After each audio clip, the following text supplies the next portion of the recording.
Ndakatsanangura nemazita avakapa kuti iri ndo randinoda pandichafa. Half set, flat lead, 3-step, ndaiti ndo akachipa. Asi ndaida grey cave, black cave. Black cave randaiti romira pakaita earthquake. Asi kana wafunga zvikuru pamunhu mukuru, tora chero pa J1 box, uchikwanisa kutora nedeposit kusvika ku J6 box.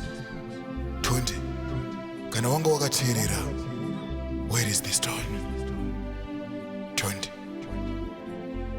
wakasarudzireiko kungondirasa sedongi? Asi ndakanga ndisina basa muupenyu hwako. Kana ndanga ndine basa, enda kwandakuudza. Unoita zvandakuudza. Ndini baba vako, Nyandiru weAfrica. Thank you so much.